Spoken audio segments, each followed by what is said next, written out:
नमस्कार, माझ्या किचनमध्ये तुमचं सर्वांचं खूप खूप स्वागत आहे. आज मी इथं सुकं मटण बनवत आहे. त्याच्यासाठी 1 किलो मटण घेतले, 2-3 पाण्याने धुवून घेतले. इथं नमक टाकून घेतले आणि हळद टाकून घेतली. आता इथं व्यवस्थित मिक्स करायचं आहे. हे दिवाळी झाल्याच व्हिडिओ बनवला होता, पण एडिट करायला थोडासा टाईम झाला म्हणून मी आता टाकत आहे. कधीही आपण रश्श्याचं मटण तर बनवतोच, कधी तर सुक्याचाही बेत केलाच पाहिजे. आपल्या जेवणात थोडंसं चेंज होते म्हणून मी आज सुकं मटण बनवत आहे. आता हे अर्ध्या तासासाठी ठेवून देते. आता इथं कुकर ठेवले मी, त्याच्यात सरसोचं तेल टाकले आणि मी जास्त तेल टाकलं नाही, थोडंसं कमीच टाकले, आपल्याला सुकं बनवायचं म्हणून.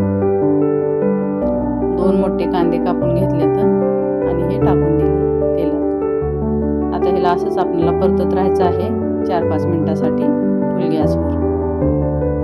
एकदा चांगलं परतून घ्यायचं आणि असंच हलवत राहायचं सतत कलर चेंज होईपर्यंत. जास्त करपवायचं नाही आपणाला. इथं अद्रक, लसूण आणि थोडीशी लसणाची पात वाटण करून घेतलेलं आहे, तेही टाकले आणि थोडीशी हळदही टाकणार आहे. इथं कलर चांगला येतोय. याला 2 मिनिटासाठी परतून घेतले. असंच थोडासा धनियापत्ताही टाकणार आहे. इथं धनियापत्ता टाकते मी कधीही तेलात. ह्यालाही परतून घेतले थोडंसं. आता इथं मी आपलं मॅरिनेट केलेलं मटण टाकायचं. ह्यालाही आता आपल्याला कमीत कमी 5-7 मिनिटासाठी असंच परतत राहायचं आहे, 2-2 मिनिटाला. ह्याचा कच्चेपणा थोडंसं दूर होतोय आणि ह्याला पाणी सुटायला चालू होते. मगच आपल्याला दुसरं गरम पाणी टाकायचं आहे. 5-7 मिनिट झालं आणि त्याला थोडंसं पाणी सुटत होतं मटणाला. इथं थोडीशी आणि धनियापत्ता टाकलेले आहे मी. व्यवस्थित मिक्स करून घेते आणि इथं आता कुकरचं झाकण लावते. कुकरचं टोपण लावून घेते इथं आणि फुल गॅसवर 1 शिट्टी होऊ देणार आहे. मी कधीही फुल गॅसवर 1 शिट्टी करते आणि कमी गॅसवर 3 शिट्ट्या करते. आता हे कुकर साईडला केले मी. कढईत थोडंसं तेल टाकले, खडे मसाले टाकले, तर गॅस कमी आहे आणि हिरवी मिरची 2-3 टाकली. कमी गॅसवरच थोडंसं 1 मिनिटासाठी ह्याला परतून घ्यायचं. नंतर आपणाला इथं 1 टमाटर टाकायचं आहे. ह्याच्यावर थोडंसं नमक टाकून घेते. नमकमुळं टमाटर लवकर सॉफ्ट होते. इथं अर्धा चम्मच नमक टाकले मी. ह्याला व्यवस्थित परतून घेतले मी. इथं लाल तिखटही टाकले थोडंसं. आपला घरगुतीचा साठवणीचा मसाला असतोय काळं तिखट, तेही 1 चम्मच टाकले मी इथं. आता इथं मसाला केलाय मी कांदा खोबऱ्याचं वाटण.